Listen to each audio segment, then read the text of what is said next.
Not that I dislike aviators. He doesn't have aviator face is the problem.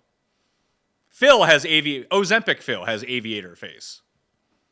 Yeah, Marty Schottenheimer, aviator face. I hear you.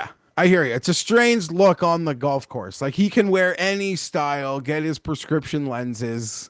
I don't know. Yeah, I used to think he looked so goofy. He had this like Matt Kuchar, Brandon Staley, like goofy look. Mayo Experience. Mayo Experience. Mayo Experience. Mayo Experience.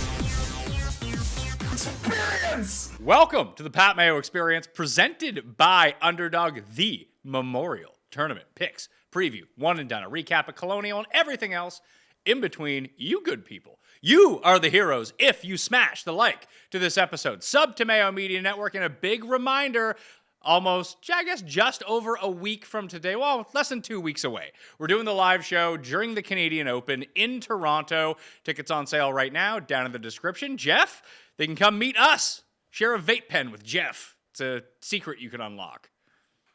No. Don't be offering me stuff. Friends, I got a show to do. But yeah, excited. Canadian Open, some nice new commits. Ludwig committed to the Canadian Open. That was lovely to see. As you always joke, Pat, it seems like a Team Europe gathering. But it's a busy time. Like, the Canadian Open is other people's like chance to breathe before a major, but it is like a major here. So we have Memorial, the Canadian Open, the US Open, elevated event. It's just losing money season for me. Let's call it that. I mean, the past 2 months have been losing money season for me. I haven't hit a winner in ages. I'd like to get off the map this week, but as per usual, I don't want to bet Scotty. Didn't have Ben Griffin. That sucked. Should have been pretty obvious, but there was the Davis Riley, Harris English, Daniel Berger, JT Poston tier, and then Ben Griffin was just below that, who had just come T10 at the PGA Championship. I didn't really pay that much of a mind. I don't think that a lot of people did. I saw Jack Humphreys hit it. Shout out Jack on that one. But something started crossing my mind going through Colonial and taking a look at the leaderboard. I only noticed it because obviously Davis Riley got the win here last year, and then this year Nick Hardy was making a run up the board. Those guys won the team event at Zurich a little while ago. Obviously Ben Griffin just won the team event at Zurich. He ends up winning this week. Kevin Kisner has a win here. Obviously he doesn't have the team win at Zurich, but he and Scott Brown for years did really well in that tournament. You had, I believe it was Jason Duffner either came second in one, then won this one, or the other way around back in the day. Maybe there's something between those two courses, because we're starting to get, because Colonial is not a signature event, it's hard to draw from too many of these different events now, because as we get to the Memorial this week, it's no different than every other signature event that we've seen, that field comparison wise and something to do with that course. Maybe there's something there. I mean, I hadn't thought about it beyond Riley and Griffin before you brought it up. And it's sometimes hard. It's almost like, because it's a team event, we almost find like ignore anything we could take away from it. But, there's breadcrumbs, more than a few on that. Credit to Griffin. I'd seen a stat that no one, at least since the move to that time of year, guys who even like T10 at the PGA don't normally have great success here. Not to say I was swimming around Griffin. I was on like same range, but just betting losers like Rye or Harry Hall, like bordering Ben Griffin, little in front, little behind. I don't know. Hitsatsune, Batya, guys mixed, but in the end, like, I really never felt like I was going to do anything here. I thought that there was a chance, and even as I tweeted out on Sunday, but Ben Griffin's putter on the back nine made sure he stayed in that tournament, because he lost his game tee to green. Fortunately, just no one. The course played exceptionally difficult on Sunday. That was a part of it. As someone who was holding an Akshay ticket, I was thinking to myself, if he can just go 3 under on the front, get to the turn, be like 11 under, he's firmly in this, which would have been true. He just happened to go the other way with everything, and everyone started going the other way. Scotty ended up going the other way. The only two who made the move to try to get back into it was Tommy and Bug Collie. And I even texted you during. It's like, this is the way that Tommy would win. He'd just go post a number, and then he'd just sit in the clubhouse, and everyone would fall back to him. And can you tell them what you told me? Well, I mean, Tommy, the moment the Moment. temperature rises a bit, there's just such like an empty swing, like just such a. Usually it's a putting stroke. I told you it'd be the first 7-footer. The moment he realizes he's in contention, like, don't even watch if the ball goes in. Just like watch the stroke. It is just limp. But what, he proceeded to bogey a par 5 that got a lot of guys. I don't know. Tommy's Tommy. Did they let that ball? They shouldn't have let that roll count. They do well. I guess the argument was that it was still moving. Not that I mean. Oh, okay, fair. Yeah, I don't know if that's fair. true. I'm sure there or were not. some protests in the locker room because every dollar counts.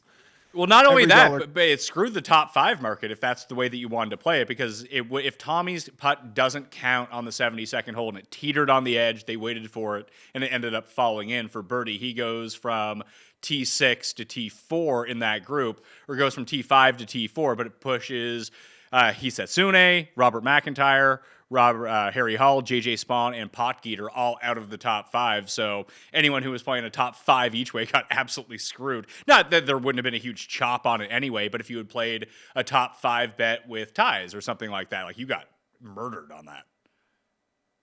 And I mean, I watched a bit like on early in the back 9 on Sunday, and Matty Schmidt had like these 7-footers that would have like squeezed it a couple times. And then, like, obviously he got so lucky and he putted great at so many points throughout. So I'm not saying, like, it was more like water found its level missing those putts. But there was a chance, like, really early in the back 9 for him to make it, like, very tight. And he just kept missing like 7-8-footers. He did, but Griffin just couldn't hit a green in regulation. Then he had all of obviously he didn't make all of them, but he made enough 12-foot par putts, 8-foot par putts. It kept him so far out ahead, would be it by 3 strokes, 2 strokes. Then it tightened up a little bit at the end. But even when he walked in the final putt, the 3.5-footer, like that was dead center, not a problem. But there was one that he started screwing up. I believe it was number 7. He hit it in the trees, tried to play it out, got into the rough, and then put it up basically over the green, just to the very back of the green, and probably had a 60-footer. And they were even talking about, like, the 2-putt percentage from this range is very low. And dude put it to an inch and tapped it in. It feels like that's when his round got back together. If my guys weren't going to be in the mix, I'm kind of happy to see Ben Griffin win. It feels like this win has been 3 years in the making for him. He's just been in it so often. Funny to see that a lot of the same names that we saw up there, I just spoke about the Zurich, but a lot of the same names that we saw in Canada at the Hamilton course last year were here this week. Bobby obviously comes. Bobby, to but mind. it was Bobby versus Griffin down the stretch last year. And obviously Tommy got himself into it as well. Colonial, just like a true beaut, an absolute beaut. The wind picks up, the rough is thick. Just a lovely test of golf where bombers, shot makers, like the pathway to victory is available to all player types. It's a lovely week after a major and points to the 100 men victory over the one gorilla, as Colonial showed. That's Scott.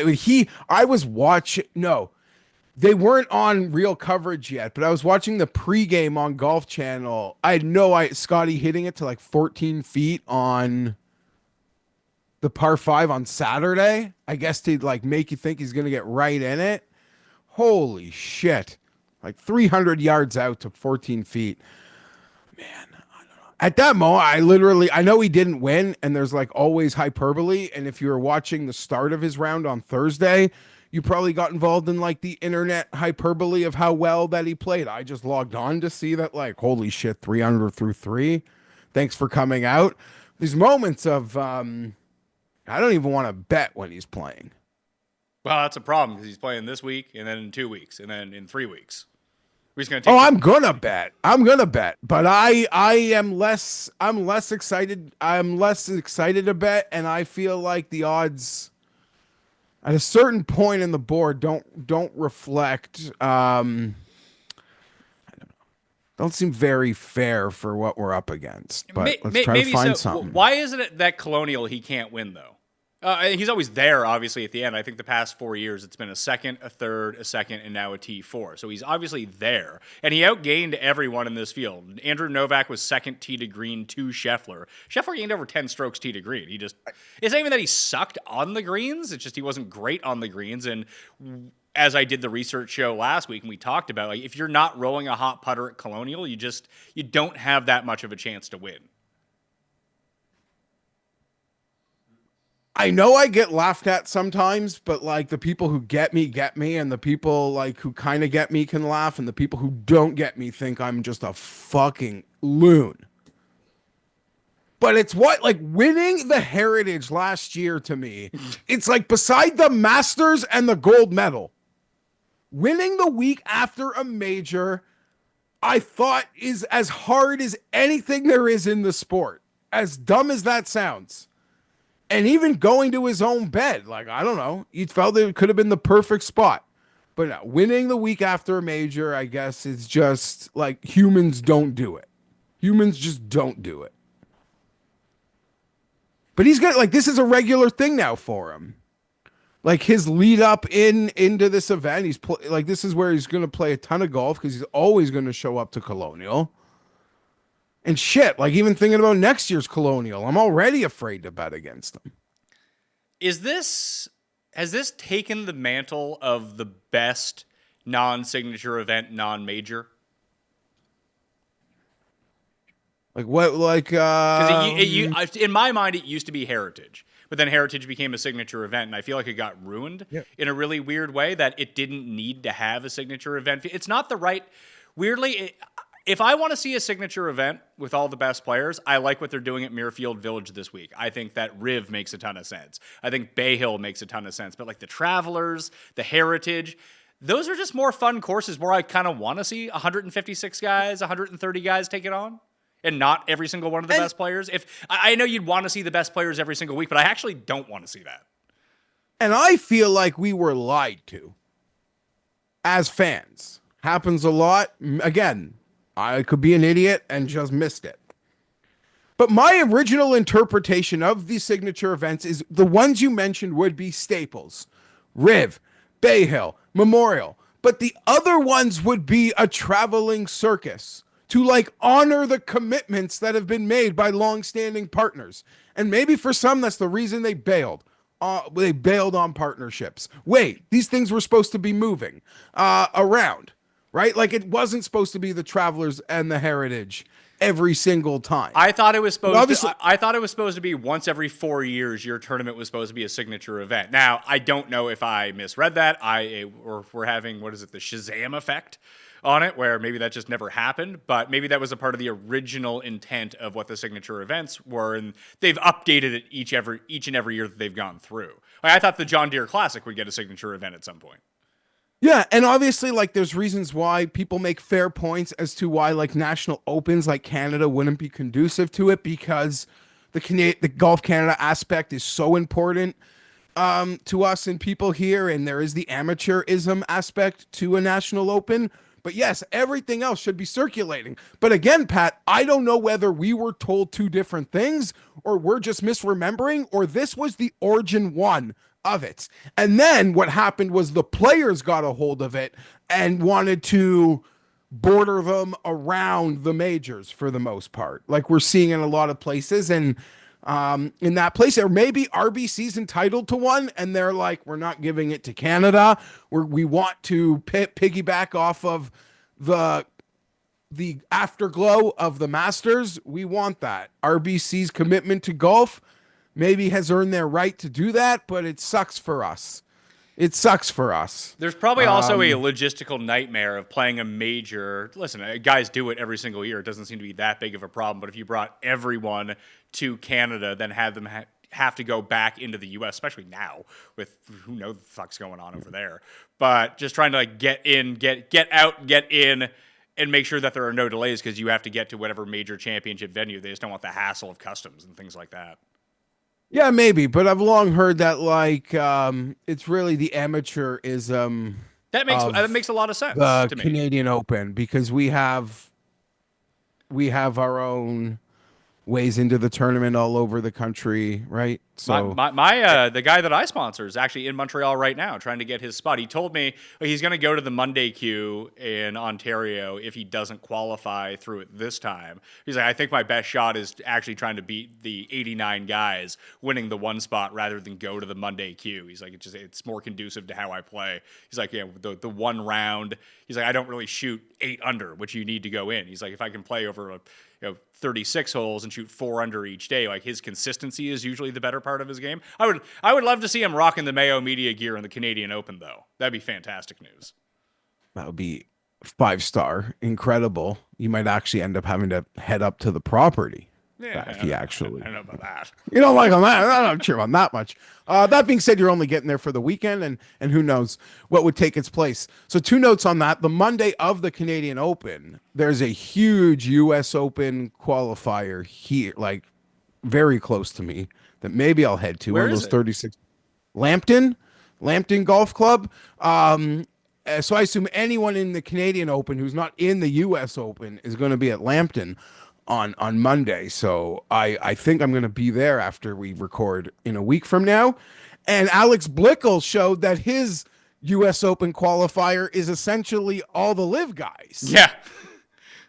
So good luck to Alex, and that'll be, I don't know, a lot of eyeballs there. But I guess he seems to think, who was it? Leishman had played there once, but somewhat like word of mouth got through live that this is the one. So we'll see. Well, it probably also lines up with where they're playing. Is it this week or next week? Virginia next week. Yeah, so that makes a ton of sense. They're going to Maryland to play the qualifier, right? Yeah. Location. I for a moment thought live was this week, and I almost like lost it because it was the front on a well-regarded website. It was the first golf event listed this Now, if I was Liv with my billions of dollars, these would be the sorts of deals that I would be making with sportsbooks, even though they don't appear to have an official sportsbook sponsor. Be like, hey, here's 10 grand. Make us the first thing that pops up on your golf tab. It just seems like an easy thing to do. You're right. So I guess when it's happening or in the week out it's happening, it's at least the golf better can't forget it, because on the other sites you wouldn't even know it's there. Correct. I am like prompted almost to women's or senior tour golf before I'm prompted to live golf. That being said, like who the fuck, like what does live golf have? It's got like 4 golfers. That's what they have. They don't have an audience the PGA Tour wants. They don't have a sponsor the PGA Tour wants. There is nothing the PGA Tour can rail ride off of these guys other than 3 humans. That's why we got nowhere. Because they've got nothing. Who are they? Nothing to the table. I'm trying to think. It could be 2 humans. Well, Because I like. yeah, sure. But I mean, Hatton could go back and play in the DP World Tour, no problem. I'm trying to think of who those guys are. So you got Bryson, Rahm, Neiman, Hatton, and I think Phil is still wildly important if he would come back to the PGA Tour, because then he could do commentary. Brooks and DJ. Yeah, Brooks. I don't know. DJ may be like Cam Smith. He just may be retired. Okay, yes, but we would still like DJ would still be someone that the PGA Tour fan guys, our boomer era, would like love to see walk. Brooks. Here's the thing about Brooks and DJ. Their parallels are so much closer than I think people even want to acknowledge. Like, it didn't happen, and winning's hard, and Brooks is a finisher and a closer, but there is a world that isn't even hard to believe in where DJ is a 4 or 5-time major champion. Just don't Right, don't 3-putt from 20 feet at Chambers Bay. Yeah, Whistling Straits, and then there was the Pebble, one at Pebble. But okay, let's say 4, like Whistling Straits and Chambers, truly egregious. People, even Pebble. But Brooks is on like the DJ Traj. Like I am just like it is just. It is his downfall correlated to the Florida Panthers making the Stanley Cup Finals every year. That's a elite take. Because he can't enjoy his peas without a little candy and getting hyped. And there's no practice. Like, there's no grinding. He's got to get to the peas game. All due respect. Listen, I got buddies with fabulous jobs whose like life go on hold to go to these hockey games. I'm at, like, I don't give a shit about the Leafs. Thank God they're done. I'm at like swim class with my kids and his wife and their kids. And it's like 5:40 and he's busy. Like he doesn't even, it's just about getting drunk and going to the Leafs game. What a life. So yeah, serious. Listen, it ends hard. It ends quick and he's back to normal life now. But, you know, they all got a little ahead of themselves. But you're right. Like the Stanley Cup playoffs, if you're like a hardcore who can go to games, who doesn't go to games without partying for going to games, his summer is like disqualified. And that team is a wagon. That's one of the if they win this year, I guess you always get caught up in the moment. I'm not even the biggest hockey fan. This is like one of the greatest teams of our lifetime. Is it? They are so good. If they have to win it again, but yeah, they would go right up with I don't know, those Red Wing teams when we were a kid. Like I don't even want to do a hockey thing because I've been out of it for like 12 years, but if I think like the greatest teams I've been alive for, this team feels like one of them. Well, Paul has some money hoping the Edmonton Oilers end up beating them in the Stanley Cup Finals. We talk about Canadians not cheering for other Canadian teams. Edmonton is a market. The Oilers franchise is one that I would like support for sure, winning the cup. I would cheer for them to beat Florida, especially don't want to see them lose 2 straight years in a final. As a non-Torontonian, so I don't have ties to the Maple Leafs or care and kind of actively dislike them. Beyond the Canadians, at least in my mind, like it is the Oilers that are the preeminent Canadian franchise just from growing up. You know, they won 4 cups in a row in the 80s. They won again in 90. And they're the one Canadian team that's actually made the finals over the past 25 years too, which is kind of nice to see. Have you ever been to Edmonton? They need our support.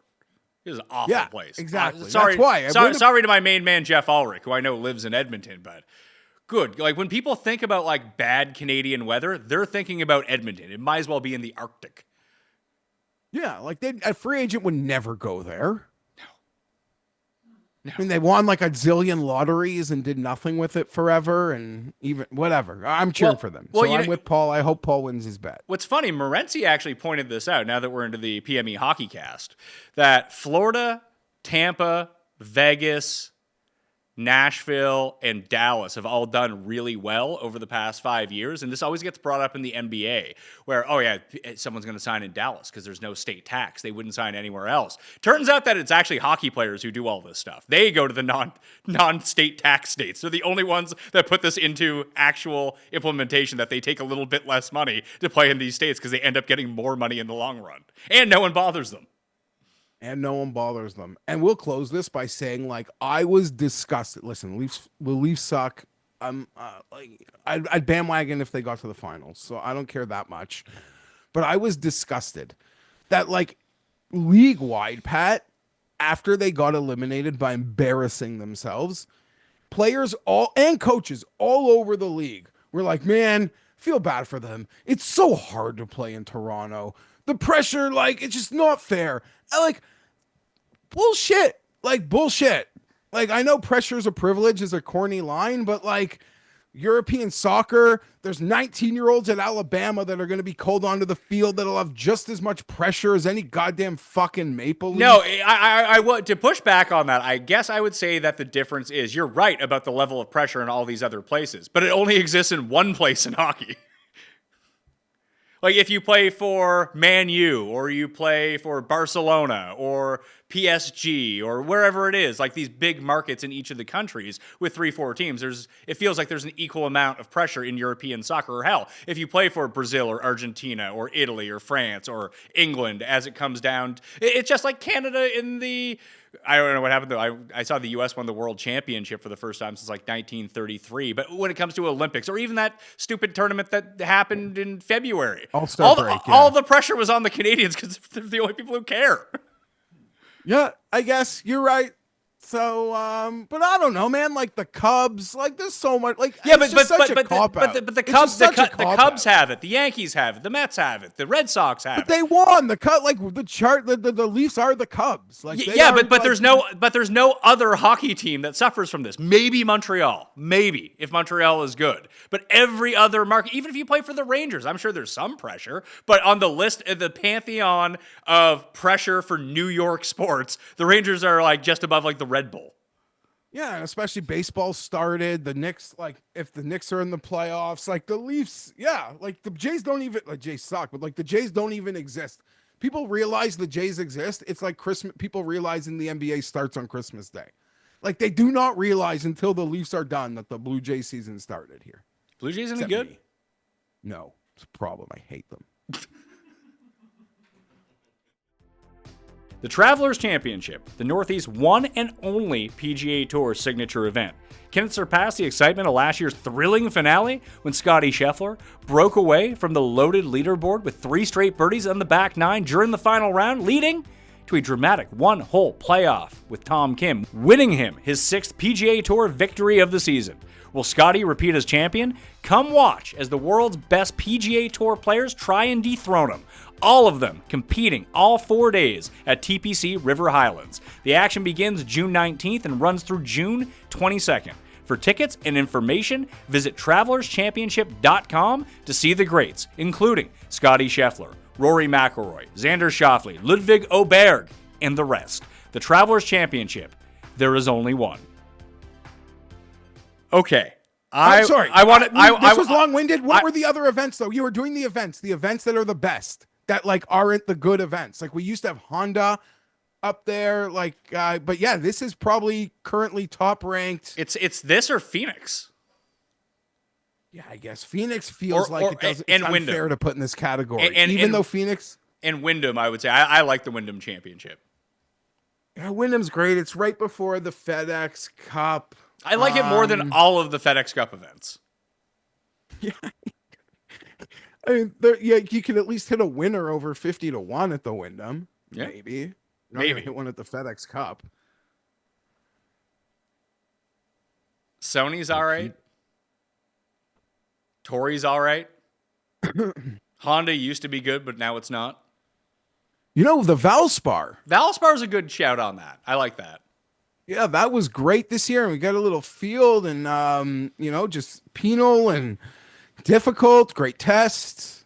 It was a great way to end Florida, the Florida swing. One thing I really liked about Colonial is obviously it's been the same course for like 100 years at this point, although they did do the redesign 2 years ago.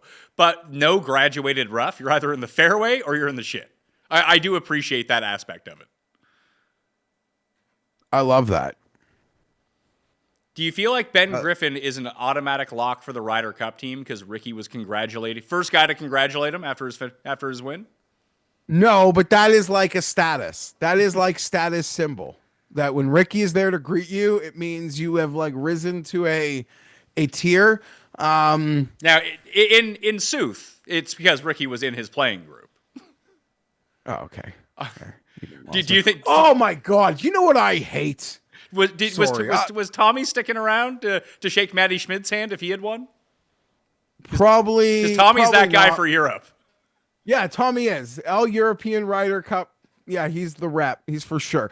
Like since DraftKings is illegal where I live, banned still. I'm sorry, but it comes out on the cut sweats. I am always cheering for the number to the weekend to be shorter of bodies. Like I'm never cheering for you guys to get your extra 13 bodies home ever, even without a cent on it. Why? Because of like this week. Too many bodies, threesomes throughout. I know it's like a little thing, but bring back the MDF if nothing else. There is no reason to have that many souls playing on a weekend on the pro golf. If anything, the cut should be more cutthroat. It saved Scottie Scheffler. He was at -1. Oh yeah, because it ended up dropping to even. Yeah, I mean, Yeah. I for tournaments like this, I don't mind if it's not a signature event or a major. I really don't mind threesomes at all. I mean, I'm not usually. I mean, there's one set of threesomes that I wouldn't like, but generally I'm pro threesomes. Yeah, and listen, it wasn't like bad weather. They didn't have to do split tees or anything, right? It was just a sheer volume mass. It was just a mass, just too many humans that had to get through the golf course. So yeah, I'm always rooting against you guys as you're begging for that number to slip so you could have life. I get what you're cheering for, and hopefully you can respect what I'm cheering for. I think it makes the end of each of the weekend rounds, be it Saturday and Sunday, more interesting because you have a greater pool of players to pick from to show that. For example, John Pock, my guy, double earrings, was in the final group on Saturday with Schmidt and Ben Griffin, but he just played poorly, and then you didn't have to show John Pack anymore. You didn't get obligated into showing him because he was one of 4 guys left on the course. So I do like that aspect of it for a tournament like this when you don't have all the best players and some guys just start crapping all over themselves.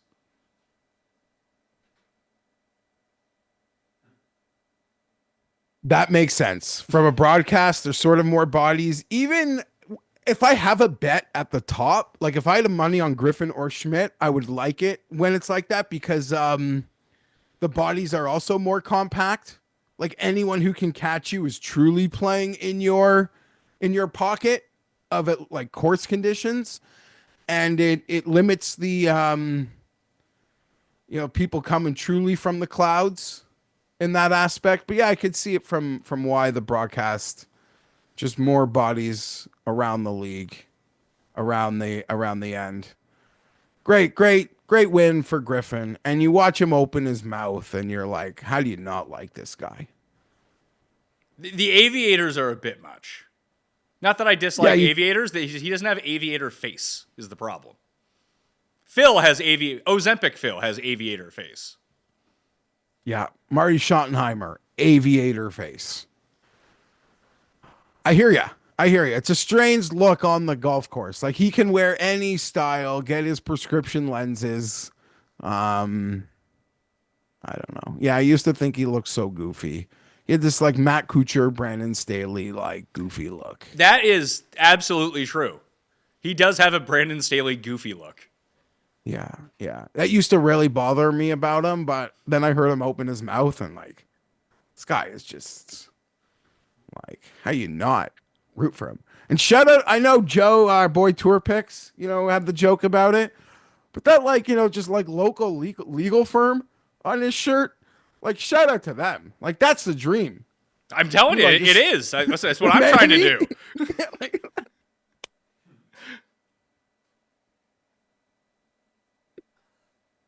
That thing got like 8 hours, 9-10 hours on CBS this weekend. Primetime afternoon weekend slots, final groups. Woo! The Ryder Cup thing. I joked, it's one of the stranger chapters of the 2025 year that we are going to have the Ben Griffin, Benny G Bethpage discourse, but he's earned it. He has earned it. And there are doors open. There are spots to be earned. It's way too early for a player of that like tier to be promised or us to think anything is on the table for him. He's got to keep earning it, but holy shit, Benny G Bethpage, that is a discourse that we now have legitimately. He is 13th in the standings following his win. Do you know who 8th in the standing is for the Americans right now? A guy who might be on this show within like the next 2 weeks? Kind of been looking at it. So is it JJ Spawn? It is. It's Andrew Novak. Yes. Fantasy football maven. Let's go. Yeah, I reached out to him, so we're gonna do some golf and football stuff. That's awesome. He seems like a lot of fun. Yeah. And here's the thing about Ben, and we had this conversation, I think, because of Ben after the Zurich, when I'd mentioned like how long it just felt like he was driving it. And then just turned into like, well, truly outside of like Bryson, Rory, and a couple, they're all outside of a couple at the bottom, just different versions of long, to a certain respect. But holy shit, like the way these guys can get after it now. Again, roll it back. He's ahead of Berger, Finau, Hoagie, Glover, and Keegan, and Wyndham Clark in the standings. It's like, I don't know what they're going to do for this team. They might have to go the Brooks-Bryson route. I mean, Bryson for sure, but you get Brooks on there. You just might have to take him. but then, like, I could be when you say that, then to me that means bring Spieth then. Like, if we're just, I don't want to say running it back, but you're like, I don't know who to trust of this hodgepodge. I'm going to just bring all the guys who have experience and greatness somewhere in them, is what you're saying. Basically, because the top six are, not that guys can't catch up. They win a major, they catch up. But right now, Scotty, Xander, Bryson, JT, Morikawa, and Henley are way above like the top six auto picks are way above everyone else in the standing. Like Harris English is 7th. Yeah. And I know Cantley is 12th, but he's not on this team. We can make fun of him all we want. The guy rises to the occasion. He's actually maybe been one of the few Americans to meet moments in these things. Like, does that mean you take Sam Burns too then?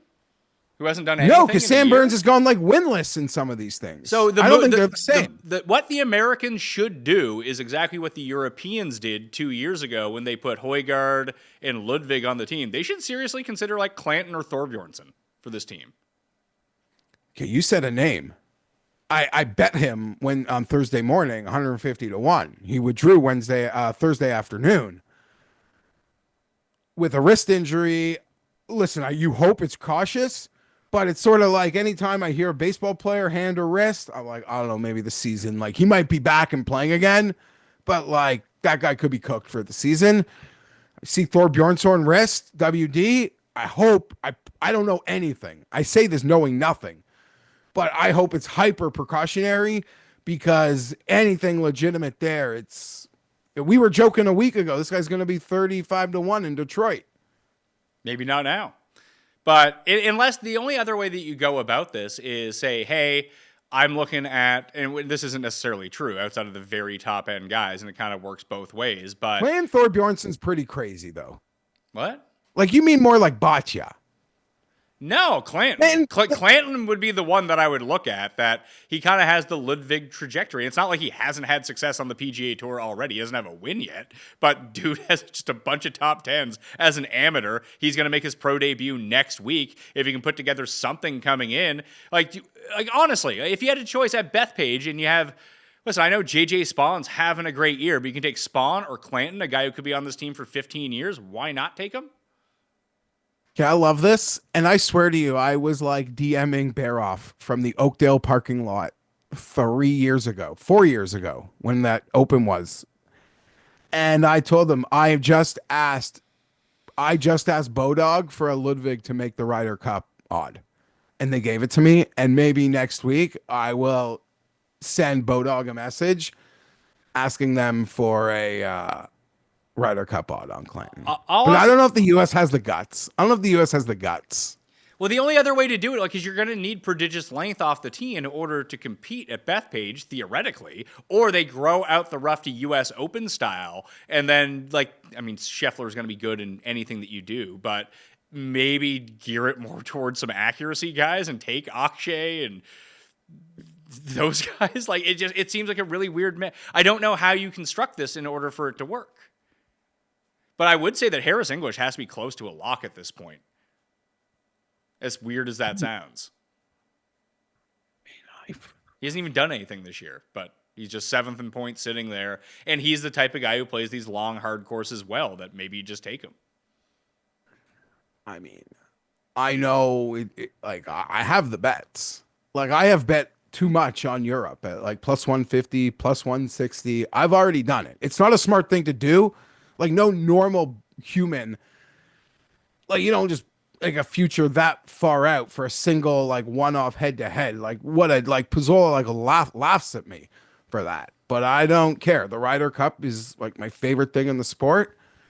I'll get the best number, and I love what's happening while acknowledging it is still quite far away. But I ain't afraid. I ain't afraid of no New York sports fan. I ain't afraid of no course setup. I think the team is better and the captain is better on Europe, and they're going to win this roadie. They're going to win this roadie. Their back end is looking a bit dicey too, though. Yeah, of course. Maybe they'll take one of the like random Danes. Well, it all depends on. I mean, remember when Cust called Dietrich a lock for the Ryder Cup team? I don't feel like that's so much of a lock at this point. No, but like there was a point where we thought Nick Taylor was a lock for Team Canada for the International President's Cup team. He probably should have been on the team. Yeah, it probably should have been, but yeah, no, Dietrich isn't of like proven enough that one win does it. You got to be playing well. Dietrich's win doesn't get him over someone playing really well at the end of the year. But we'll see. Europe's always had questions at the back. That's the thing. The U.S., I mean, sure, we've had to make decisions. Like they've had to make decisions on who's coming, but it has never been this many decisions. No, even something like the President's Cup last year, it was, hey, do you take Finau or Thigala? It's like, well, that's a pretty good decision to have. Yeah. So, I mean, it feels the American team now feels like finally for the first time in a long time, Pat, like what the European team had for a long stretch where they had like 6 or 7, but there was almost like more than a third of a team that was like wide open. And the USA Golf has never had that. Now, I agree. The tops are quite equal, right? And I'm just, it's a game. If I lose the bet, I lose the bet. It's a two-sided outcome. But I'm, I don't care about much. I love the Ryder Cup, so I'm happy to pathetically have money already bet on it. Which is kind of insane. Europe is running about 9 deep at this point of guys that I can almost assure you that are going to be on the teams. You got Rory, Lowry, Rasmus Højgaard, who's probably going to be in on points. Ditto, Hatton's going to be on the team. Straka, Fleetwood, Ludwig, Victor, Robert McIntyre. You probably throw Rose into that mix too, just based off the year that he's having. That gives you 10. So then there's only 2 spots remaining for. I would probably take Aaron Rye, honestly, but you could sell Rye, me. Jaeger, Detry. Oh yeah, I totally forgot about Jaeger. Jaeger has to be inching up there. Dietrich. I didn't even say wrong. No, I saw. Did I say might have been wrong? the fried egg or the no laying up boys. None of them. They did teams last week, and none of them had Jaeger on them, which surprised me. So who did they have? Dietrich? I'd rather have Jaeger than Dietrich. No, they were like they had one of the like Norgard Pedersens or something. Sure, Okay. if you want to go that Maybe. route with one of the Danes, then sure, I completely understand that. I would honestly take a Jaeger and a Rye over maybe one of those guys, unless you're saying, hey, I mean, Jaeger would kind of, because he has increased his ball speed and his distance. Although, how well can you miss left at Bethpage, I guess is the question if you're off the tee with Jaeger. But with Rye, he doesn't quite fit the skill set that you would think that this course demands. And neither does Justin Rose. So maybe you only take one of those guys. Then you roll the dice like they did last time on perfect course fit guys. And then you take Norgard Muller or whoever it is, guys that just absolutely annihilate it. I mean, listen. Maybe it all like we'll see how the summer develops.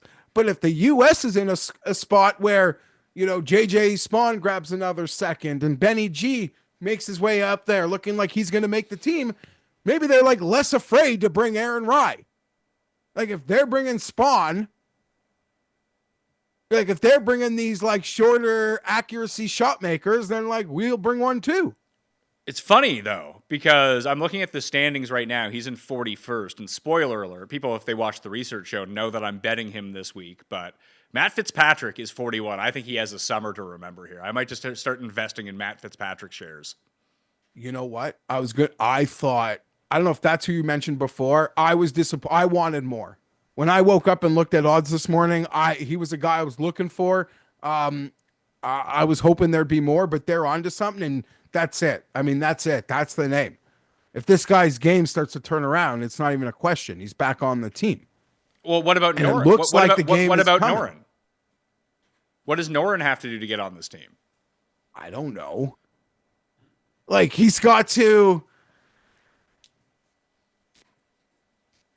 Like, it's open. It's there. He's been on a team before. There's spots that are available if you grab them. But I'm not banking on Alex Noren grabbing the spot. I think I think that he has to do less than a lot of these guys because he had been rolling, and then he missed a bunch of time with an injury. He's been on the team before. And he's coming off like 2 pretty good years on tour as well, that I don't necessarily think he has to win anything in order to get on the team. He just has to start competing in some of these bigger tournaments. Yeah, of course. And like, guy off injury, like has this amazing PGA championship. If he came third in the next time he played, I'm not shocked. If he came like 88th, I'm like, I guess, like, who knows? Still a bit of maybe a roller coaster there. But sure, he's got he's got more equity. He's got more equity in this fight, but I just like that the Americans have a lot of the same questions the Europeans had. And it was never that. The Americans usually had half of the questions that they needed to answer. Well, maybe this is good for them in a weird way. That now they have to... I don't know if they have the guts to go off the board and think about it that way, but just selecting Keegan as the captain might be step one towards that. That maybe they're... Like I said, I think Clanton... I don't think he should be a lock for this team, but he's someone who should be in heavy consideration over this litany of 10 random PGA Tour grinders that you have up on the list. Like, why not take the guy who might be the next number 4 player in the world? Like, at first, I didn't really care much for the Keegan pick. That being said, when it's like defended as like, listen, like like they don't really have this pipeline, and it's probably time they truly tried something radical and different. So I back it. Like, in that sense, like when it was explained to me that way, I was like, you're right. Like, whatever they've been doing there hasn't been working. So try to change it up, see if it works. We'll see if that goes into the roster construction as well. I don't know. Maybe Keegan's going to play now. Team's so random. I was at Cabot this weekend, and you guys can win an ultimate golf vacation at the Cabot courses. Right now, you just hit the description. There is a sign-up code, plus there is an opt-in at coolbet.com. Right now, it's open for Canadians who live out. I mean, you don't even have to be Canadian. You just have to be in Canada outside of Ontario if you want to opt into it, and there's no like extra thing that you have to do. You hit the opt-in button, then you bet on golf, and you get ballots into the draw to win this vacation. I was up there this weekend with Cust. Cust walked in. I know that we had the discussion, but I think it was on, I forget when we had the block letter hat discussion, how much I am personally disgusted by them, but Cust wasn't on that show. He didn't listen to that show, so he actually had no idea about any of this. I don't even know if he's ever seen one of these hats before, because it's Cust, and his version of the internet is much different than anyone else. If you watch the schedule release show from last week about what pops up on his algorithm, you know about that. But he walked into the clubhouse, the merch where everything is, saw the block letter hat, and turned to Butts and I was like, this is the coolest hat I've ever seen. And then he had to be talked a day into buying one. But then he finally bought it. Cliffs. Then someone said that at the live show that we should just make a hat that looks like that says Cust. Which I think is the perfect representation of that stupid fucking hat. It is so on the nose that he would like that hat. It's, if anything, it proves all the haters right. Yes, absolutely. I felt that nothing made me feel better than Cust telling me how cool he thought that hat was. Like, all right, I am officially on the right side of this. Exactly. Yeah. I was trying. Honestly, I was trying to explain to him the type of person that likes this hat, and the only word I could come up with is douchebag. No, they're just. I don't think douchebag's the right word. A lot of them are just. I'd say like, there's a bit of an innocence, I think, to it. I'm trying to. It's not the golf fan that like we interact with, though. Like it's not the golf fan that we interact with, but you see these hats everywhere. And what's worse is like these were a thing many years ago, but the saddest ones are like these pro shops that are just like getting in on them now as the trend is truly dying. And as I saw some of the comments say, Pat, that Cust getting on board might actually be what we need to get these things out of circulation. I don't know why I have such a visceral reaction to the hat. I just find them really obnoxious. As someone who Yeah, is obnoxious, that seems for a weird hill for me to be on, but maybe it's because I'm old now. I'm just like, these are fun. Yeah, you don't even wear hats. You don't even care. No, listen, I think if you wear a hat, you're probably bald. That's my take on the entire thing. Like, sunscreen exists, you're going to be fine. Or at least wear, like, if you're going to go, like, full, absolute, like, goober on the course, wear one of those Joe Highsmith bucket hats. Just go for that move. Listen, one of those are in my golf bag at all times because I'm a polar bear and that sun gets hot, but I got a full head of hair and I'm not golfing without a hat. Like, I don't know. I don't want the sun on my face. You like the sun, like, beating down on you. I do. I need my vitamin D. The sun gives me energy. It gives me powers. Yeah, I like don't want. I would be one of those like ladies with a walking umbrella. There's a guy at my course who has one of those, and he has it up even when it's like not super sunny out, and it's like, man, it's a weird look. He plays super slowly too. Oh, so I played. We always go up in May to play. Like, it's a good time of year for us to go. But as a Nova Scotia resident, we get super deals on the course to go play. Like, I think our rate was like $200 a round for each of them, but I think it's normally like $400 a round. Then you get to peak season, it's like $500, $600 a round, and we get a deal on the hotel, everything like that. So we go up and we play. We somehow, it's rained, I believe, 8 of the past 10 days here. We got the 2 days without rain, Jeff. We were very excited about this. We show up to the course, and it's around, I think, 46 degrees Fahrenheit, which is like 8 degrees Celsius, which isn't bad. Because it is very, like, people have to remember how north, like, I have to drive 4 hours north in order to get there, and it's directly on the coast. However, they had the opposite of their usual prevailing wind. It's usually a south wind that comes through, and it was a north wind. So we played the cliffs. It was 8 degrees, 40-mile-per-hour wind with a north wind, which is like frigid wind. I couldn't feel my hands by the end of the round. It was awful to play through. And I don't know if it was the conditions that caused it or if it was just one group on the course, but we waited for 10 minutes on every tee box. Like, we had a running conversation with the group that was playing behind us because we would just be meeting on every single tee box. And when it's that cold out, it wasn't bad. Like, after you hit your tee shot, walked up to the ball, played quickly, like, you didn't feel as frozen the entire time. But when you're just standing out on a coast with no trees around, completely exposed, just getting pelted with the wind in frigid conditions, it's really hard to hit a tee shot. Like, your body freezes. I don't think I would handle that well. Like, You're a polar bear. You're fine. Yeah, no, but I'm also like that just seems golf is so hard, and to be like that uncomfortable, it just like compounds how hard the game must have been. Well, putting and chipping was nearly impossible because I couldn't feel. Like, I was wearing, I bought the cold gloves in the clubhouse. I don't own a pair, and even then, my hands were still just completely frozen. Like, you had no touch on anything, like, because you couldn't feel yourself go through the ball. But the next day we played the links, eagled number 1, which was just terrific. But it was the same temperature. It was like 10 degrees Celsius, like 54. But it was sunny and there wasn't really all that much wind at all, and it was a beautiful day. And I watched a guy get kicked off the course. Never thought that would have happened there. For what?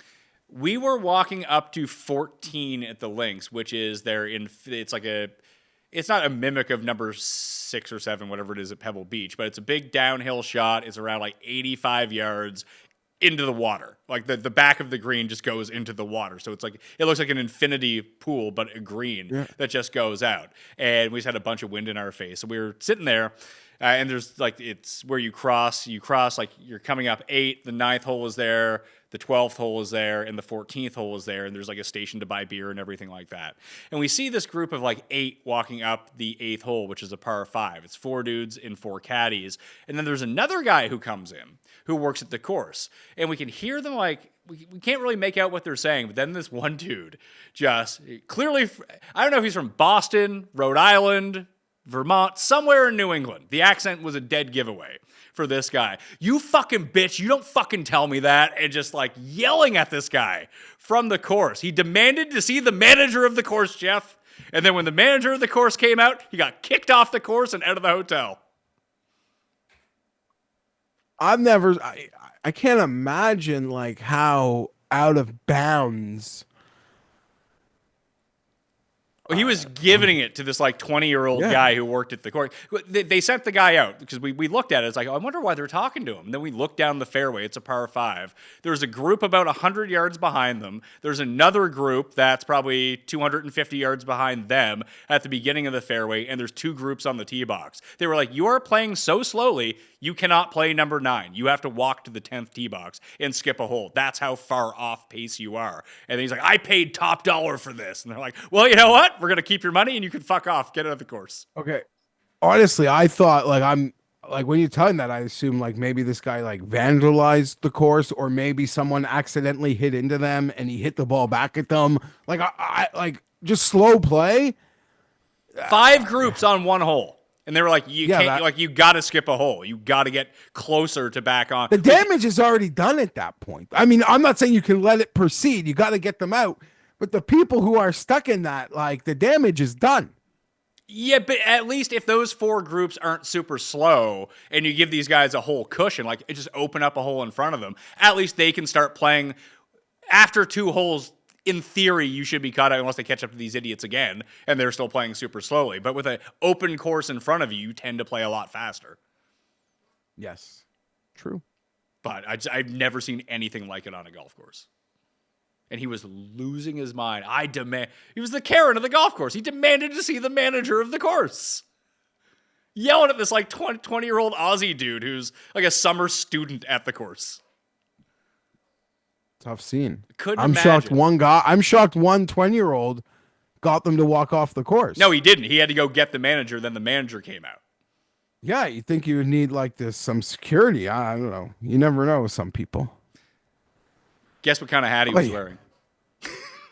Oh, no. Of course he was. Of course. What other hat could he be wearing? No, because I don't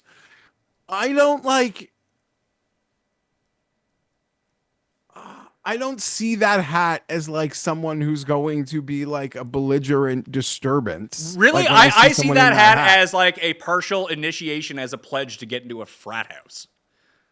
No, it's just more like someone like, bro, like the trend was like 4 years ago. It sucked then. It's like on the way out. You're just such a goober. You probably listen to like the Foreplay podcast. What's that one? The Barstool. Oh, is that I won't even drag No Laying Up into this because they're like way above something as grotesque as that. Did we just alienate half of our viewers with this discussion? No, I think most people listen. Like, if you like, I think even you got one a few years ago. You probably retired it like a couple years ago. It had its like moment of like these, but now it's just. I don't hate them as much as you, but like I just look at them as like ugly, bad fashion, a trend that like died already and is weird. You can opt in. Yep. You'll get better weather in September, I believe, when this is taking place. Good time to go. August, July, September, fantastic time. You won't be dealing with the weather that I'm dealing with at the middle of May, but you can opt into that down in the description because of our friends at coolbet.com. I was going to talk about the Canadian Open field, but you kind of hit on it earlier. Good field. Pretty pumped. Exciting. They've done a great job. Ludwig, right? Ludwig, Burns, Clanton, Wyndham Clark, Connors, Dietrich, Hadwin, Higo, Highsmith, Homa, Hughes, Sungjae, Tom Kim, Matt Kuchar, the General, Richard T. Lee, Lowry, Bobby Mack, Rory, Norin, Novak, Pendrith, Victor Perez, Justin Rose, Ben Silverman's in the field, your neighbor, Svensson, all the Canadians are playing. Thegal is playing, Cam Young is playing. Someone named Hunter Thompson is playing. No P in that name. I don't know who that is. Mike Weir in the field. For a week before a major, good field.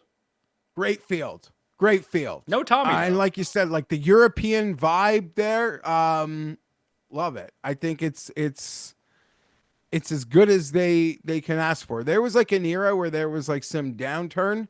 Always got the RBC guys, but excited. And then there's someone like Ludwig who's, had a bit of an on and off season, mainly off. And let's find something. I think it's a good course to go the week before the U.S. Open.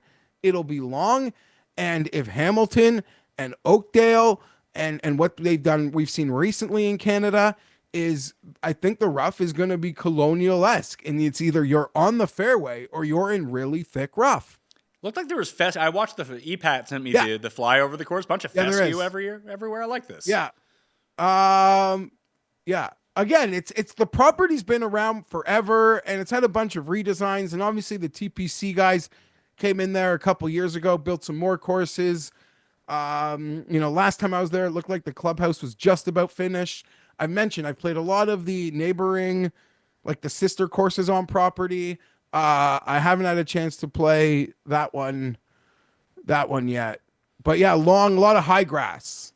So when you're off the beaten path, you could find that like really high, thick, wispy, open championship grass is out there.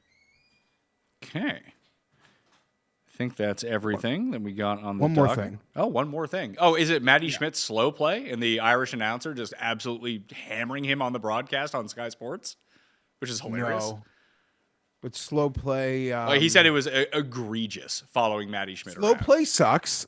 I don't think, does the European Tour have the slow play problem? Because it seems like those guys get around pretty quick. I don't know. Did you win that European bet this week?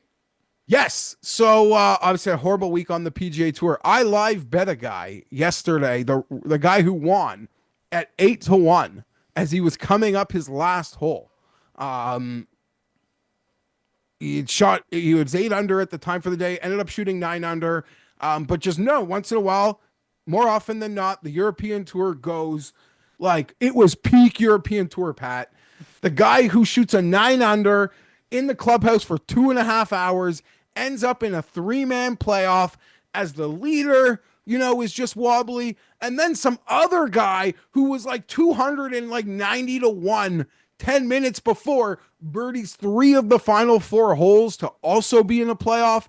It was truly like the peakest of peak European Tour sequences.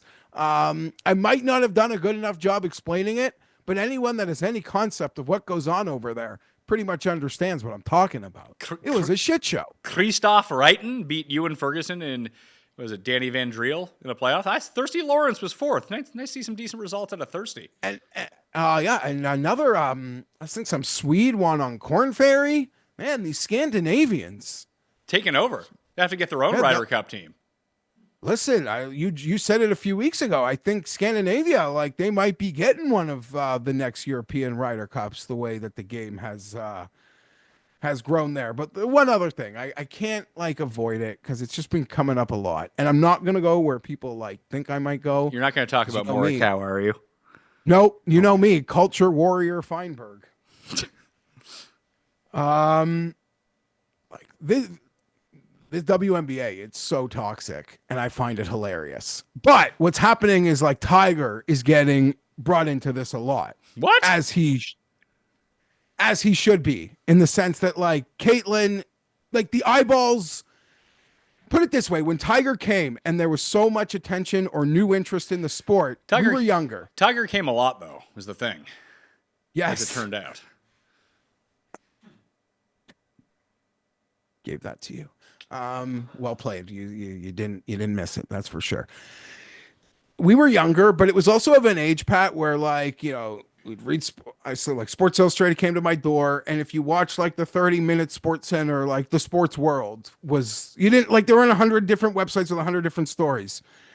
But my perception of the time is everyone around golf, outside of like 1 or 2 racist remarks, surely going to happen, rail rided the success of Tiger.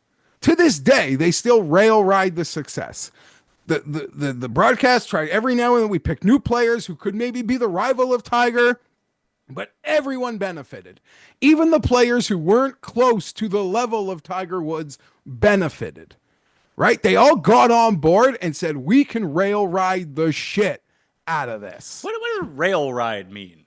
Like you're along for the ride. Like you're on a tertiary. Okay. Like this person's making so much money. Because it almost sounds like you're saying railroaded, which would be the opposite of that. So I was a bit confused. No, you can like just the outer layers of the success of this shooting star. You just like grab on. You grab on and you get your piece.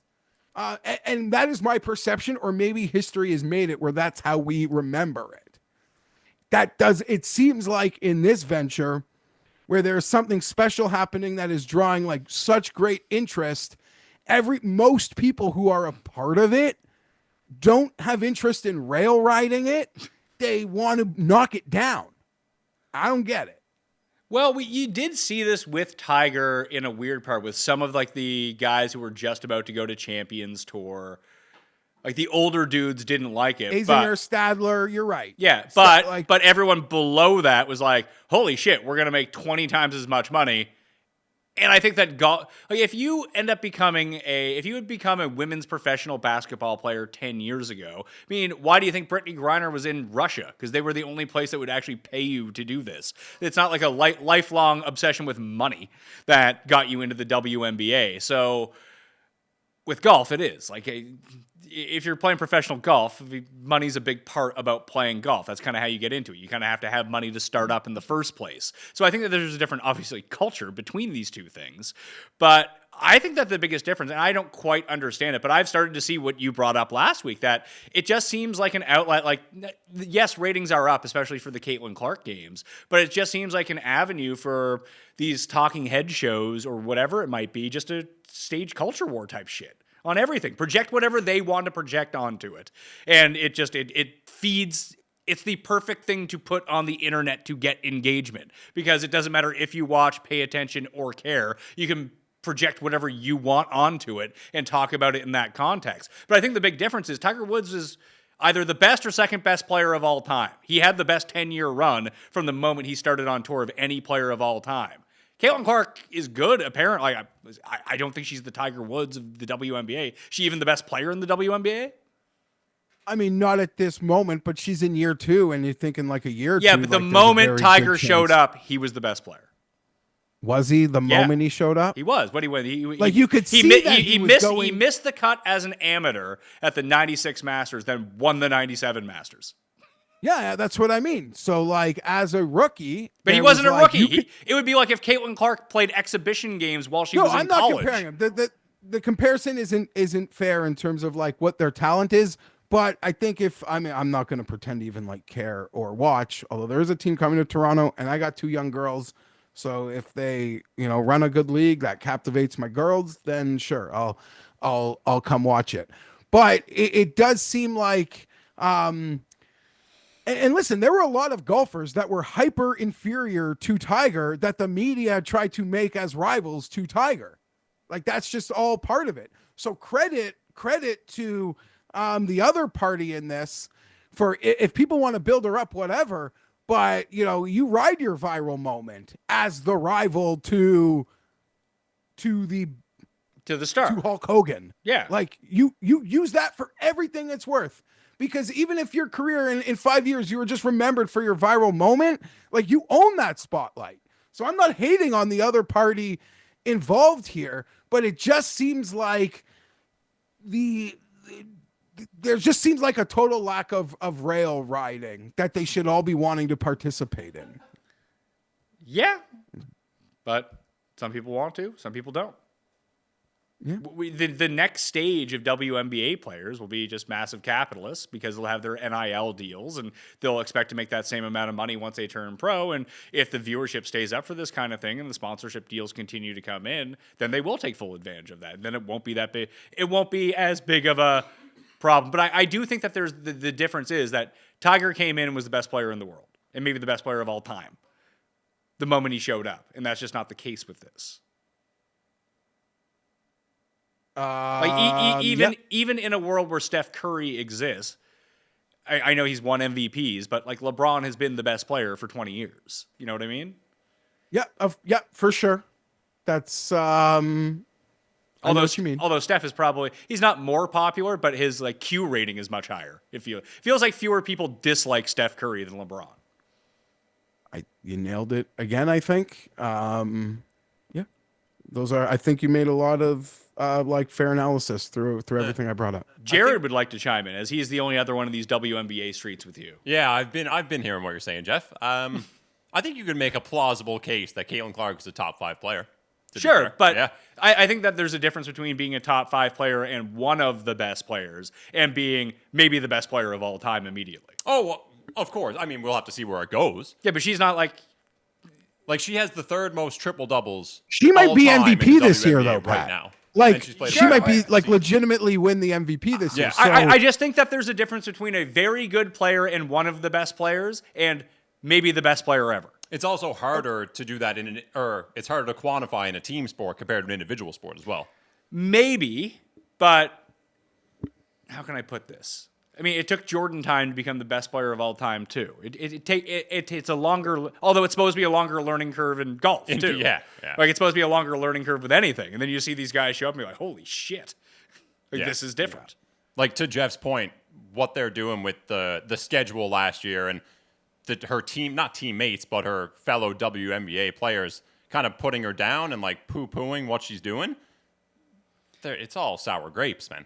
I guess, but Pat made a fair point, like, because Paul Azinger, like, you're not going to do that here. Like, get out of town. And I don't want to put Azinger and Stadler in the same bucket, but they're in the same bucket, to Pat's point, of like the guys who were at the end of their career seem less receptive to Tiger than everyone else. But in the WNBA, it seems almost like even the current younger stars kind of like, fuck this girl. I like that she doesn't seem to take part in any of it either. It's just she would she's prefer not absolutely. Absolutely. And there's a whole other angle in this that I'm kind of caught up in. But the fact that like Nike hasn't put out a shoe for her yet is like beyond pathetic.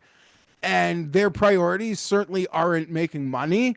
They need her to wait her turn as other WNBA players who are exponentially less popular had their shoes come out first. It is truly psychotic behavior happening here. Let's move on to Memorial. Culture War Fienberg. That was brought to you. Jeff's Culture Minute. Willie Z, breaking news, out for the season. God damn it. I mean, I just feel bad. Like, you hurt for the kid because the injury happened right at a time where he was like peaking for greatness. And it happened at like, he missed the Ryder Cup. He missed the start of this signature event run, which got you so many points, got you free cash. Like, he didn't play in any of it. And it just, I mean, I'm not feeling bad for him because he missed a few bucks, but like he didn't even get a chance to capitalize on his zone. And it just, I hurt for him. I like that my eyes aren't lying to me, though, because I did watch him on one of the streams at the PGA Championship. Like, man, he does not look right at all. Like, he looks like he's laboring. So he just put out, hey, everyone, sharing a health update. This spring, I started feeling some discomfort and instability in my back that got worse. Following the PGA Championship, an MRI showed that I had re-herniated 2 discs. After discussing the options with my medical team, I underwent surgery this past Friday at the Texas Back Institute. Happy to say, woke up feeling pretty good, excited about my long-term back health. Time to focus on recovery and get back at it. So it's going to be a while till we see him again. And Berger is just getting back from his back surgery now, like returning to the guy that, he's not quite back to the guy that he used to be, but he's at least very close to it. And it's been, 3 years since the surgery? And on that note, what did Billy just go out with? Former maybe the most recent long shot Memorial champion. See, I don't think that's necessarily true though, because I like to focus on beyond who just wins the event, because I mean Denny McCarthy was a huge long shot and he should have won that tournament and lost into a playoff with Vic. Like that type of player still exists here. Yeah, I know. Just but last year it was Scheffler and Morikawa. I'm not. We've seen a lot. We've seen lots of like great plotters can thrive here, but it just seems like a lot of this event seems like it's even more hyper magnified than the other elevated events as to who seems to be winning. Horschel had right hip surgery. Targeting, it was a preventative measure, I guess, so it wouldn't become degenerative after time, but he's expected to return in the late summer or early fall. Yeah. Like Daniel Berger can absolutely, I know he missed the cut last week, was my one and done. His, like, how he's been playing very much his game here this week. I would think so, yeah. Well, let's just take the very top of the board is just Scheffler at plus 260, 3-1 in some spots, wherever it may be. As a reminder that all of the odds are provided by our friends at coolbet.com. Hit the description, opt in to that Cabot giveaway if you live in Canada and outside of Ontario. So it's Scotty at plus 260, then it's like Xander, Morikawa, and Thomas are the next three, followed very closely by Cantlay and Ludwig. And I think that's sort of the line, because then you're into Fleetwood, Connors, Hovland, Lowry, Matsuyama. It's a big tier of all these next guys, although Coolbet currently has Tommy at 20. That number is going to come crashing down. No one's betting Tommy here at 20-1. He'll end up being 28 by the time this tees off. Same as Corey Connors. And we even said that Hovland's longer in some spots as well. You can't have guys in that range that close to that next tier when Scotty's plus 260. Like, the odds just don't work that way, so they will level themselves out. I'm not betting Scotty. He's the defending champion. Maybe I should. But I am more between Xander and or Cantlay, one of those two, and I already bet on Victor at 30-1. So everything seems so unappealing that like the thought of betting Victor and him not trusting himself was something I didn't want to do. But then I opened the odds board and it's like there was so little that came to me. So yeah. I hear you on Victor. If I have to pick between Xander and Cantlay, I'm picking Xander.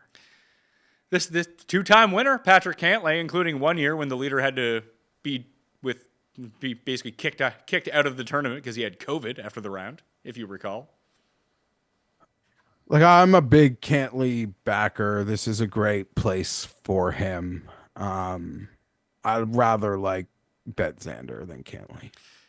Xander 15-1 is the biggest number right now. That was my lean as well. I just wanted to run Cantlay by you just because I bet him a lot. He's been so good. This has been his course. And every time you bet Cantlay, he does like a part where you're like, I think I want to bet him again. That being said, I didn't bet him at the PGA Championship. Good, smart. Majors. That's a whole lot. I had other card of losers, but I don't know. He just usually when I bet him, he does enough to make me want to bet him again. Now we're going to a course that he loves. Yeah, I don't care. I would bet Xander.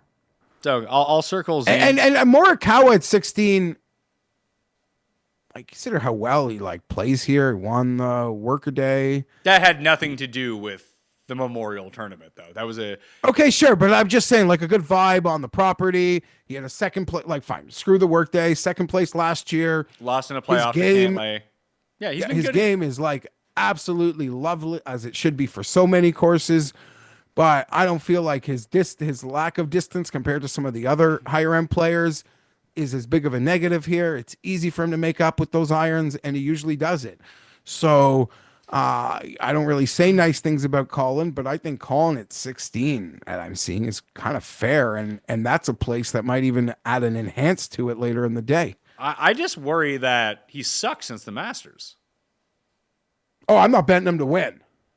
Okay. I'm not betting him to win. I'd bet Xander at the same number if I am making a pick under 20. Not Scotty, under 20. Xander, it's Xander for me. Thomas, totally fair. The stat, like everything lines up there as well. But Xander shooting star would be my pick. And truth be told, I mean, I know we just mentioned some of the long shots here, but I mean, it's not very appetizing, like the numbers after this group. No, it is really horrible. Like, even I identified 5 guys that I wanted to bet on the research show, and I was like, hey, if you can get this guy at 60-1 or higher, that's good. If you can get this guy at 80-1, they're all like 30-1 somehow. How is Siwoo 45-1 in this tournament? I have no words. Even like I would never, but even to want to get in on Jordan Spieth right now to only be getting 40. Tony Finau, like, shouldn't I be getting more on that? If I don't know, I think the place could work for him. Like, why aren't I getting more on that? And then it's this collection of like, you have a tier that's I guess the lines, okay, my screens are updating. Lines are moving quick here, but like, Tommy and Connors, like, they're both great. I love them both. 2 of my personal favorites. But like, those are the first names up. with Shane Lowry after the big boys? I think Lowry works here, but very few people have ever won money betting on Shane Lowry. Sort of like Tommy, like they're going to do exactly what we think they're going to do this week. So maybe a Lowry top 10. Maybe that's a better idea. And I came off last week as like, I don't like Shane Lowry. I do like Shane Lowry. You hate I him. do. I just acknowledge that I think he gets more for this part of the PGA Tour class. All these other guys for their failures get shat on so much. I think he gets a bit of a free pass, but jolly fat, smiling fat guy fucking plays. I'm not going to talk shit on that. I think he could come here in Canada and win in 2 weeks too, but you said Fino. You bet. What was your Fitzpatrick number? I got jumping ahead too much. I got a 60 on Fitzpatrick. I'm seeing it at 40, maybe 55. Yeah, there's still a 50 out there, but 40's there, 45 is there. He's going to be. I guess everyone sees what I'm seeing with Matthew Fitzpatrick, but he was another one. Like I wanted 60 or more, and I expected him to come in around 90, and I was just dead wrong. But I guess maybe I'm basing the odds on what I thought they were the last time that we saw all of the best guys together, which featured no Scheffler but Rory in the field. And now there's no Rory and there's Scheffler, but I gotta feel like these odds are gonna fall on all of these guys. They have to. Yeah, I think I know what you're talking about because I didn't end up betting him, but I shouted out Fitzpatrick on our Philly cricket show, just thinking some things nicely were starting to play, and it seemed like a course that could work for him, and it was like 80-100 that week. So, I mean, there's not that much to really dig into. He had a good PGA Championship. It's the first. I went through this on the research show. That's the first time he's gained in 3 consecutive weeks with his irons in over 2 years.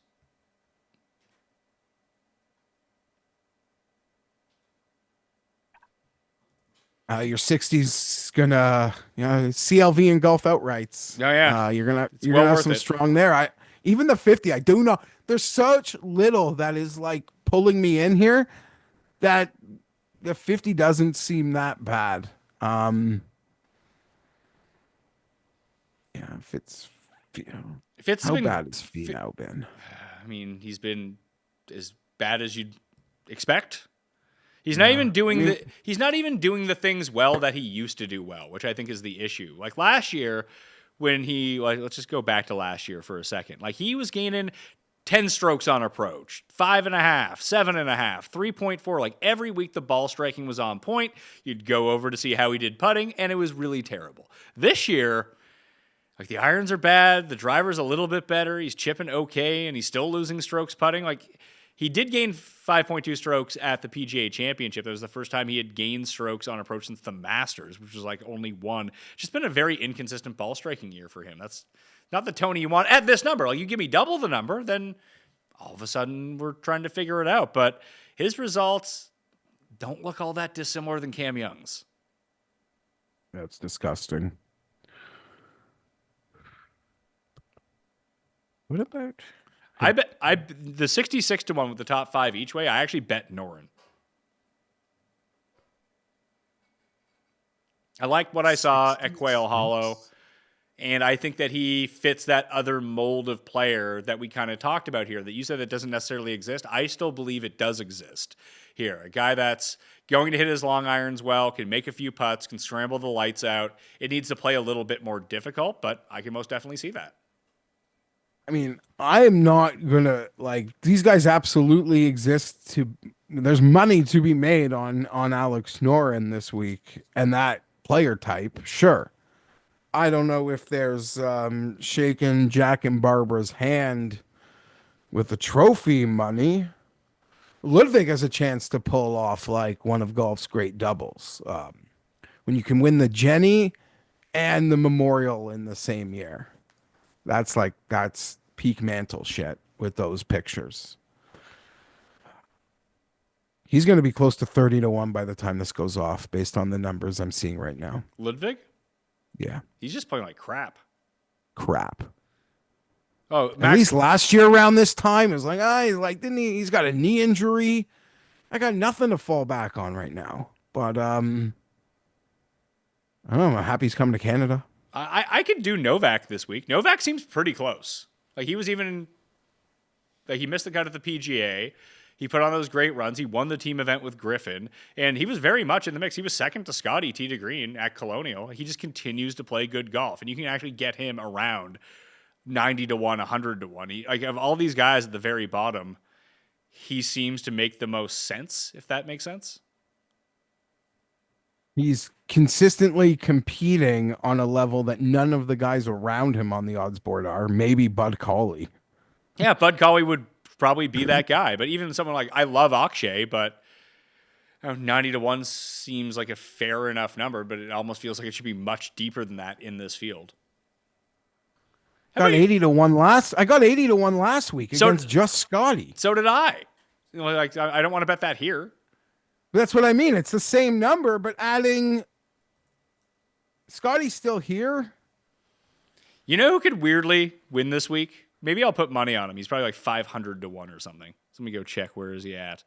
He's not even. He's only 200 to 1. What, Brent Snedeker? What are you going to say? Something crazy? I was actually going to say Nick Taylor. It's been a while since Nick Taylor won an event. Why not here? What are you seeing? 150, 200? 200. Like it's been almost like 6 months since he won. He's due. And he's someone who will show you no form whatsoever before he wins. I want to see. Who else rounded out? Who was behind Morikawa last year? Who was third? I know that Fitzpatrick was inside the top 10. Let's see. Last year, Memorial, Scotty Morikawa, Hadwin, Bez. So again, Hadwin, Bez, Fitzpatrick, that tier of guy. I think Straka is most definitely worth a look again here as well. He just won a signature event.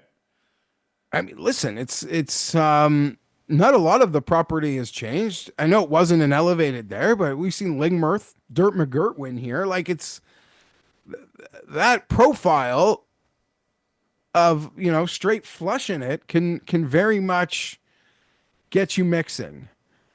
And I guess like you look at the guys behind Scotty.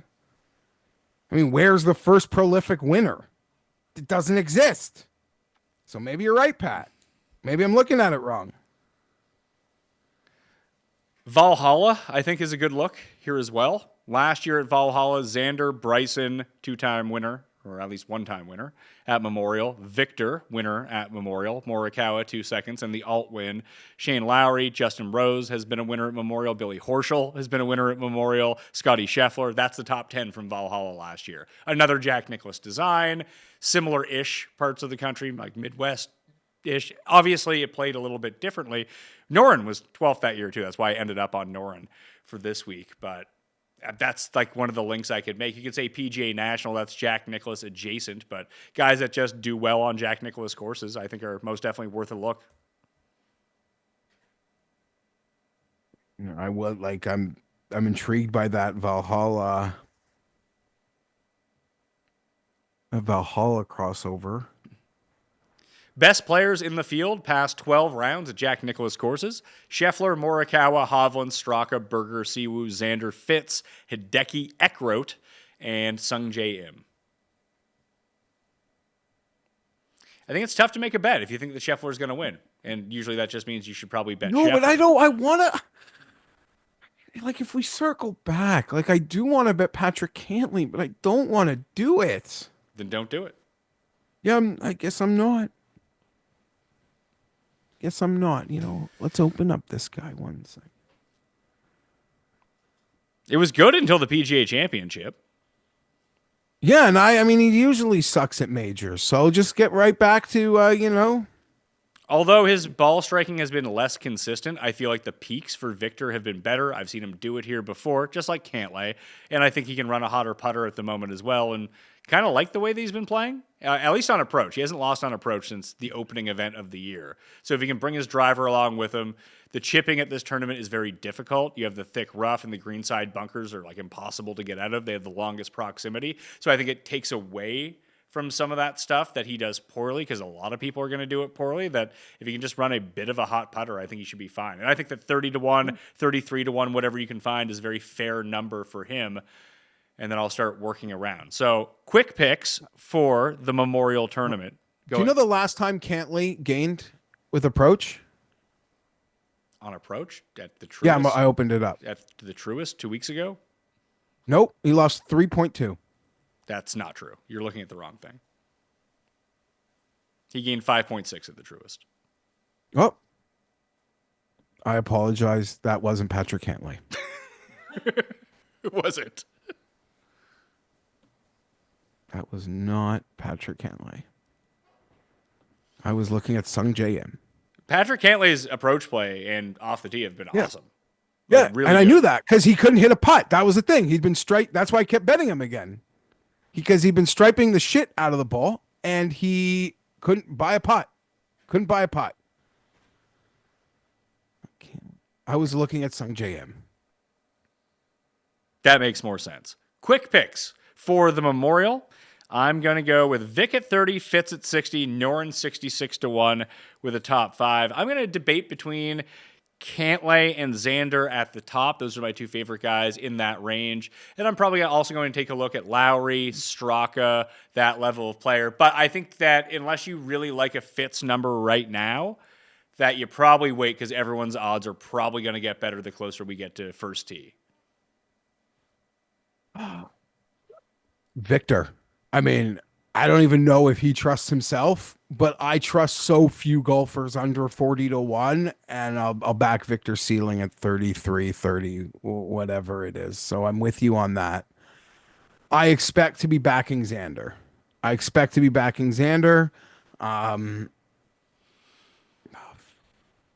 And I'm from the back of the board. You got my attention on Novak, Pat. But I'm going back to a well here, I think, too. Maybe some Taylor Pendrith for me. He just had a very good run at Quail Hollow. I think he does make sense. He's just very inconsistent. I think that Novak would be my preferred play amongst those guys. And at least I've seen him compete in a signature event already this year. Yeah, he lost out to Justin Thomas at the Heritage, albeit a much different course. Maybe that's the rotation that he needs to be in because he did well at Zurich. He just did well last week at Colonial Heritage, although we saw him spike at Torrey Pines earlier in the year too, although it was at the Farmers, not against the best guys like it was at the Genesis, but he's proven that his tee to green has become sticky, at least for the time being, that if you can do that here, start making a few putts, sky's the limit for you. So one and done. I won last week with Nico Echeverria, who I think came T70. I had Berger. Who did Tim? I don't even remember what Tim did. Tim took Joe Highsmith, so Berger and Highsmith missed the cut. Sorry, I missed the cut too, but it's just. So I'm going to take Victor as my one and done. Cust is taking Bobby Mack as his one and done. So he must have tuned in for 30 seconds to the leaderboard at the beginning of the round yesterday, saw his name up there, and that was good enough. Okay.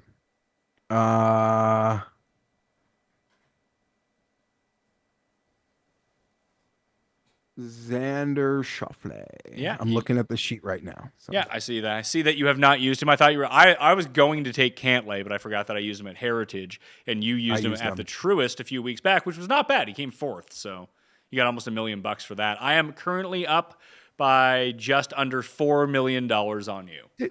Bryson made $1.5 million at the PGA. I know. Doesn't that suck? It was a 4-way tie for second. Yeah, I was gonna say he made $1.5 million out of a 4-way chop is crazy. Yeah, well, he should have made like $3 million for coming in second. It sucks. Okay, yeah, fair enough. I guess you look at it that way. Oh, you see, you were thinking it was a lot of money. I was thinking it was way less money than I thought he should have earned. I saw that. I was gonna be like, is that a typo? They pay these guys a ton of money now, as it turns out.